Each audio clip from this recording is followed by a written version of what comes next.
Guys,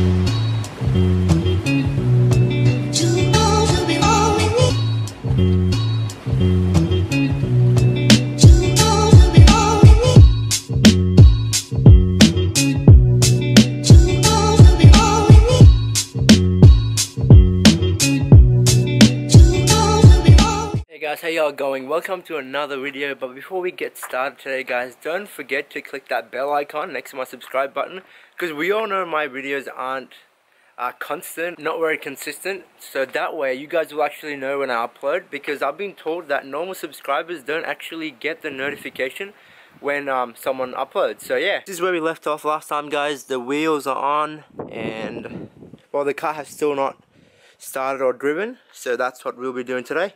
I mean, 9 to 9.5, not much of a difference, but, you know, it's something. So I told you guys last time that there were a couple of things I want to sort out before I actually put my bumper on and get the car started. Today we're actually going to be doing that, guys, so I bought all the parts I needed for that. And also a surprise package actually arrived as well, so let's go have a look.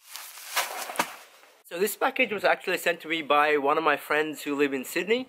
And what he does is he actually makes Honda S2000 floor mats, and I'll show you guys why I need these. So this is what my worn out ones look like. Horrible. It's actually written a little message to me on the cover as well. It says Nimsdream, hashtag must be nice, hashtag Matt King. If you guys are from Australia, you'd know Anthony. He's commonly referred to as Matt King, because yeah, his mats are pretty popular.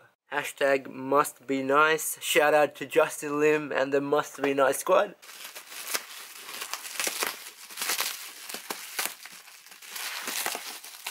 Look at that. And look at that. That's gonna look so much better.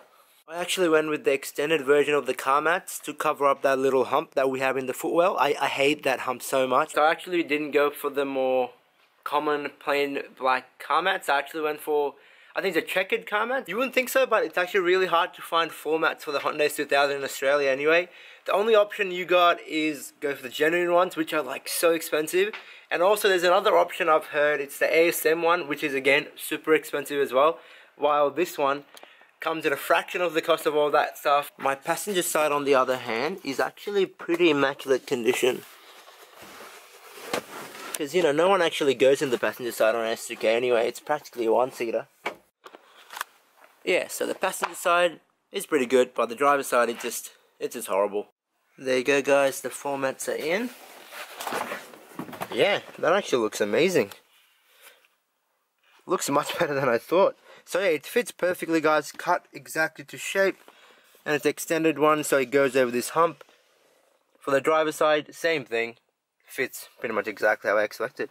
So last week I actually told you guys I want to get rid of this part.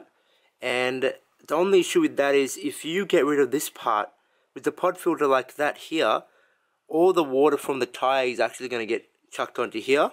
But I actually have something for that. It's actually a really cool idea. I don't know why I haven't done that way before. So this is actually something we sell in our work, and I think it is actually a must if you run a pod filter like that. What I'm actually talking about is the pod filter heat shield.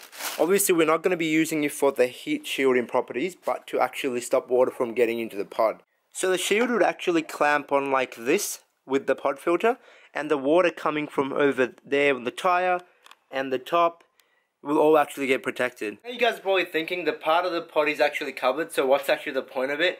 To be honest, the water protective properties of that is actually a much bigger of a bonus than the negative that we get by covering a little bit of the pod. I've actually had this InGen pod filter for such a long time, since I got that intake, and I haven't cleaned it or anything. To be honest, I actually don't know if these InGen pod filters can be cleaned. I searched on the internet and I got no actual answers. So I actually went ahead and bought a new pod filter. So with the InGen pod filter out of the way, I should be able to get to these much easier. I think there's a couple of clips and it should come off. It was literally just a couple more clips and it's off.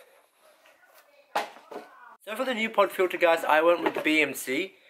Personally, because I've heard really good reviews about these, especially in professional motorsport. I know a pod filter is not going to do anything for this car, but I want to have something that's really high quality, and this is made in Italy as well. I know a lot of you guys prefer K&N, but, you know, I want to try something new.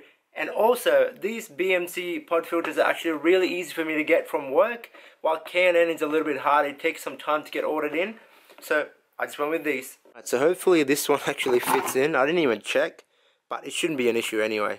So it's just super simple, guys.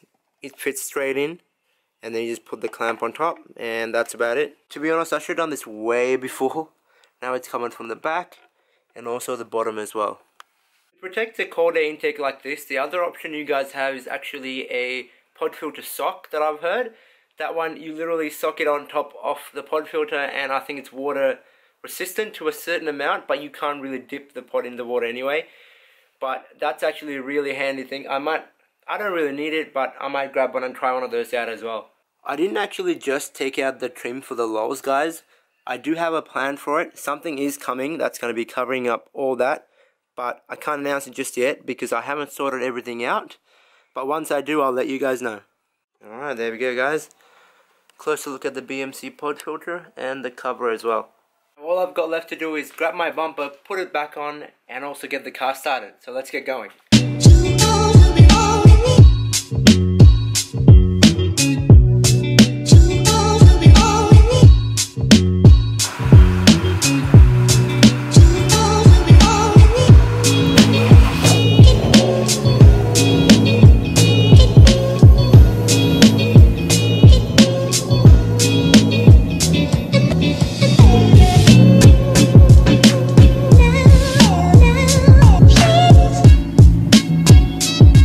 Guys, as you guys can see, everything is sorted out now.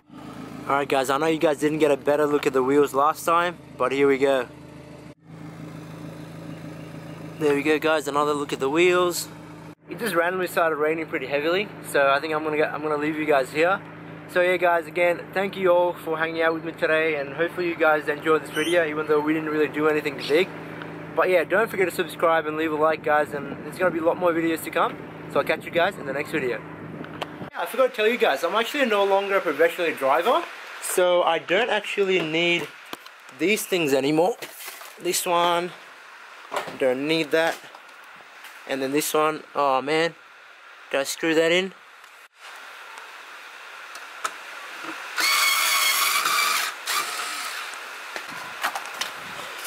Don't need this anymore either.